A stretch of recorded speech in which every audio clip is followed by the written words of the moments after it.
Okay, welcome back, everyone. I thought, I think in the second half, everyone's going to be exhausted by the end, so I think I'd like people to introduce their films at the beginning. I think that's the best way of doing it. So we've got the titles were very fast at the beginning. I didn't realise the names were at the bottom. Oh, right, yeah. Yeah, what you mean on the VLC player? Yeah, but now I know. Oh, okay. I'll just announce the films we're showing. Here we go.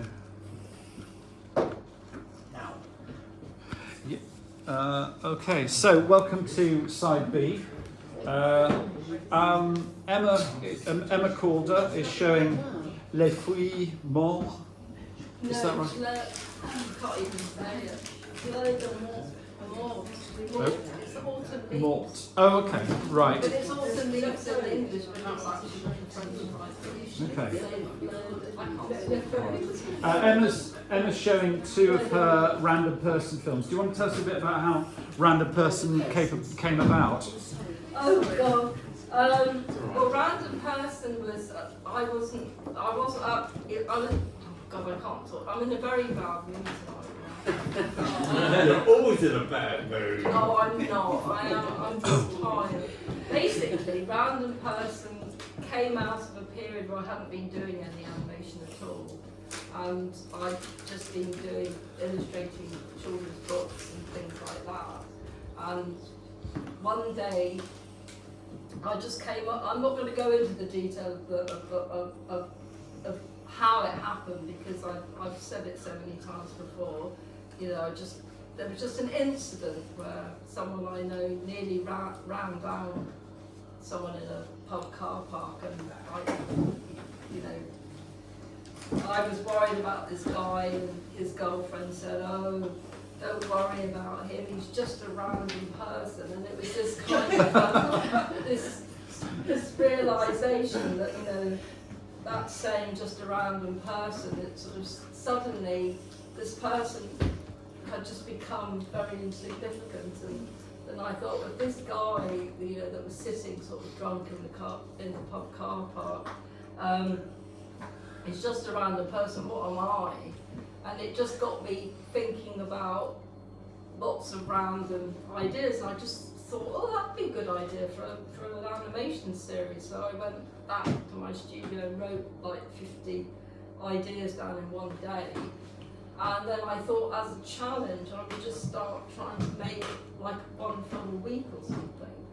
And I got, I hadn't made any films for ages because I was trying to get money for stuff.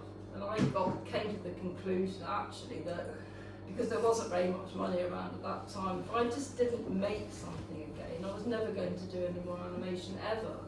And because I just had done these 3 books and I'd got enough money to buy a new camera, like a digital camera, I just thought, well, I might as well just get on with it. So I got into doing that for a couple of years, and that started me off getting back into doing animation again. But we were just going to show one, weren't we? Or we were going to show a couple? I might show 2 actually. Okay. The other one is Halloween. Which was the other one? Halloween. Halloween, okay. So sometimes I did them, as I got more busy with actual paperwork again, animated paperwork, they tended to get less frequent. And then I did them for things like Christmas and Halloween and Valentine's and stuff like that. The Autumn Leaves one, that was actually a bit cheeky because that one actually has been on broadcast television. Oh, it's not Once. cheeky, fortunate, shall we say. Because when I was on that documentary, Secrets of British Animation, I was actually filming that particular episode when they came to film me in the studio. And then I said, oh, why don't you show that one as part of the documentary? So this documentary, I should put a link to it actually because it's got a few London Animation Club regulars in it. It's kind of interesting to see who's in it. So what year was it made? Oh, 3 years ago? Quite I think recent. 2017 or 18. Yeah. Yeah. Or maybe It's a little yeah, bit 18, more. I think it's 2018. oh, okay, as long as it's that. Jess Stewart's in it from Yeah, Year 5. Abigail's John in it. Quinn, Yeah, Ardman. yeah.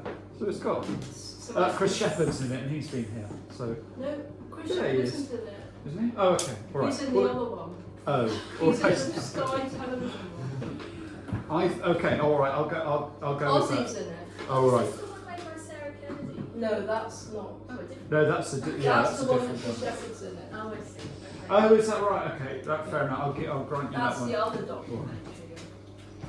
Now, in this half, we're going to show Rob's A Life Half Lived, which we screened a version of last time online. So I'm looking forward to seeing this new version. I'm just going to kind of go through the set list. Stuart, we're showing Private View. Martin Pick, my almost namesake, he couldn't make it. He's showing a clip of a longer piece called The Assassin. Sally Pierce. Sally, are you there? Well, I'll come back to you in a sec. Sally Pierce was showing 2 films, Did That Hurt and Hallie, which are kind of fragments of longer works, and I think a painting on glass, and one of them is live action as well. Alex, where are you? There you are. What's the title of your film? I'm sorry, I couldn't get it. Role of food. Okay, all right, I'll come back to that in a It's a second. Danish tongue twister. And then, who have I missed out? I think Alex. And then, Rob, I'm going to screen fireworks on the end. You're going to be our closing act tonight. Do you want to tell us a bit about a life half lived? Well, this is about the first minute and a half of a film that's around 7 minutes long, and it's I suppose it's an experimental animation using a sort of big hoard of old newspapers I had, where I took lots of close-up images from the papers, just sort of stuff that interested me and also stuff that I thought I could animate. So it's lots of little mini sequences where I haven't sort of manipulate the images as I took them, and then I played around with that a little bit, and then ended up a composer who's a composition student at Trinity Laban. He's wanted to do scores for some films, so I thought this might be a good thing to work together on. But it's been a bit sort of back and forth because the film didn't exist fully. So it's been gradually piecing together the soundtrack and then this. So what you've got here is the beginning of the film, pretty much how the visuals will be, but the soundtrack is a synthesized version. So we're going to do a live recording with about 12 different musicians and some vocalists as well in a couple of weeks, hopefully. So this is a little hint of what it is.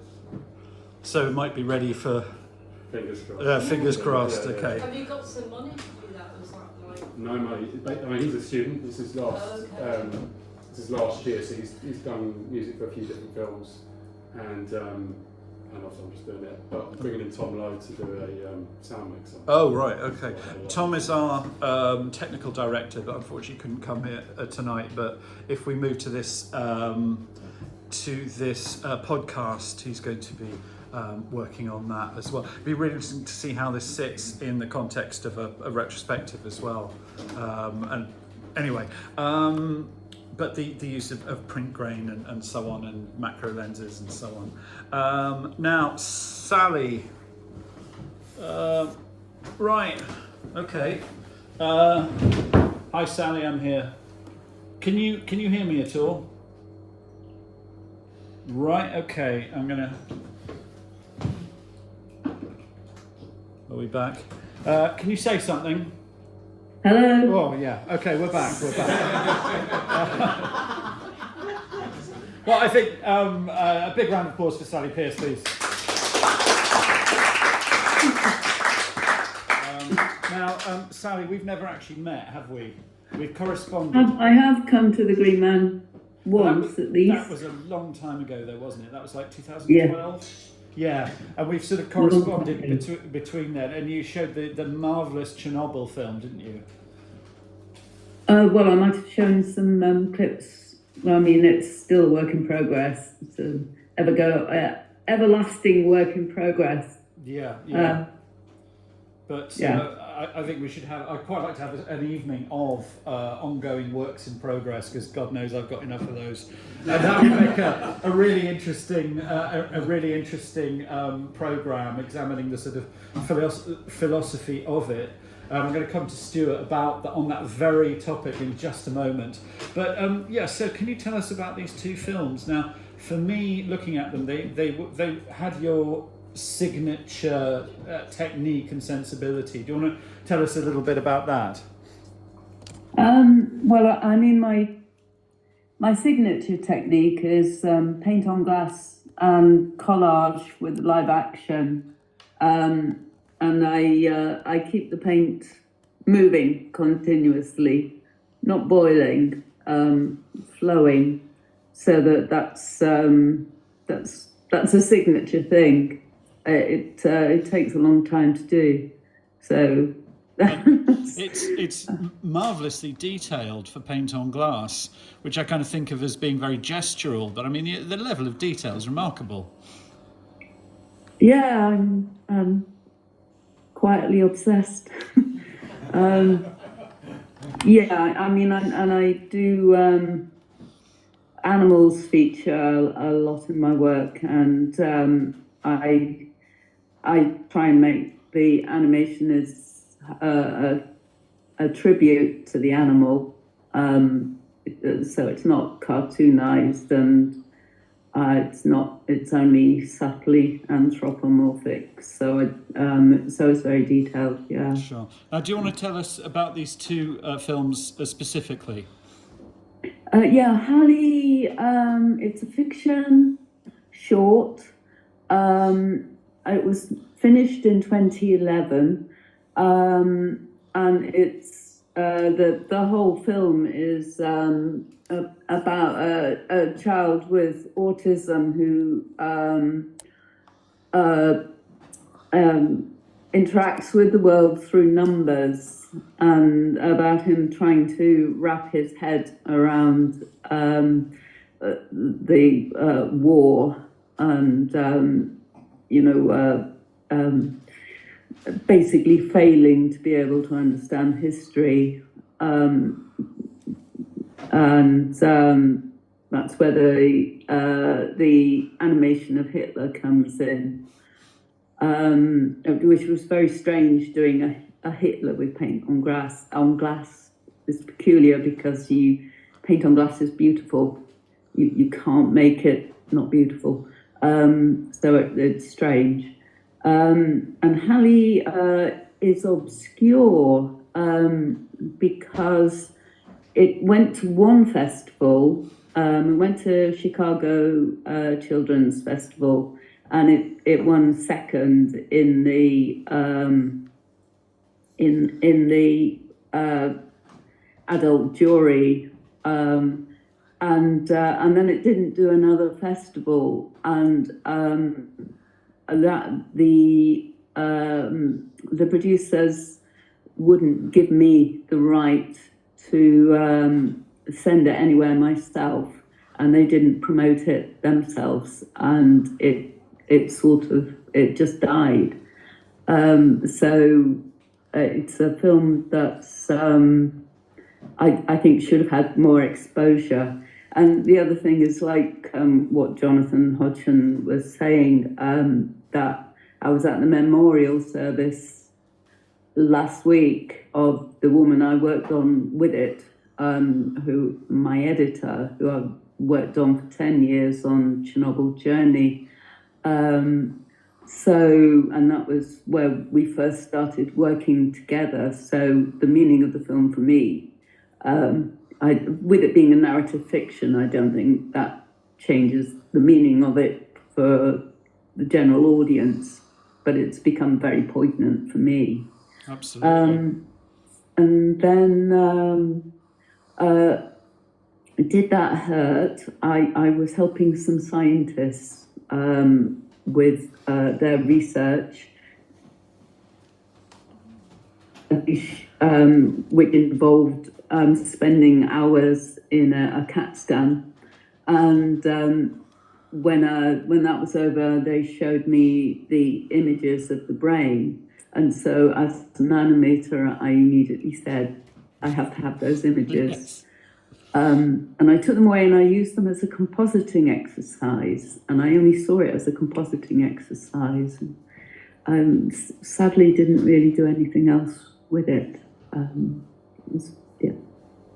But we want to obviously to screen it here tonight. Right. Well, thank you for that. I'm going to have to just quickly move around some gear. If anyone's interested, I'm actually running the Wi-Fi from here, and so I've got to keep plugging this in. Right.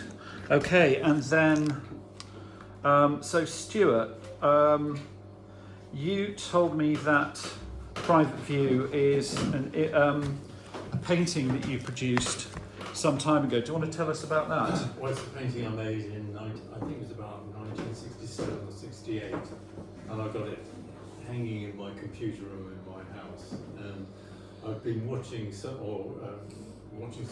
videos by Rob here, who was talking about using a macro lens on newspapers and so forth, and I thought I'm going to try and use a macro lens on one of these old paintings, which I did, and then I sort of wanted to start talking about what the kind of painting that I was doing in the late 60s and the early 70s.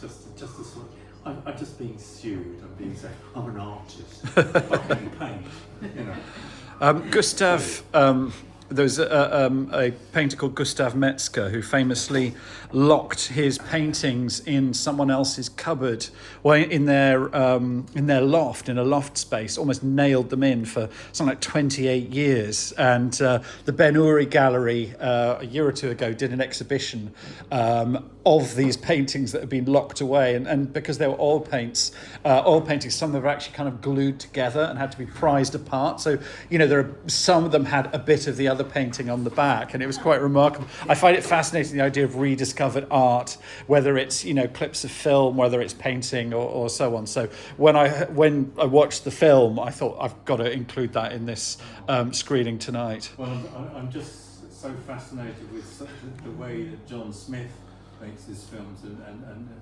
introduces this narrative, and I thought, well, I'd love to be able to do that. And I wrote my text and tried to read it, and I was trying to read it in sort of RP English, and then it just didn't work. And Rosemary said, just do it straight, and so you've got a nice London accent. Yeah. Made up, and I tried to cut out the really boring bits. Okay. And Alex, tell us about your film. Well, I got a Danish fiance. Congratulations. Thank you. I have to learn Danish pretty soon because we're going to move there next year. And so we often talk about the language. Oh, thanks. And then there was sort of some chatter about maybe doing some Adobe Animate, some Flash teaching at RCA. And I thought, my goodness, I haven't worked in this for a while. So I thought I'd do a very small project just to reinvigorate myself in Adobe Animate. And then nothing came of it anyway. There was no teaching work at the time. But I think Rory wasn't so busy after all.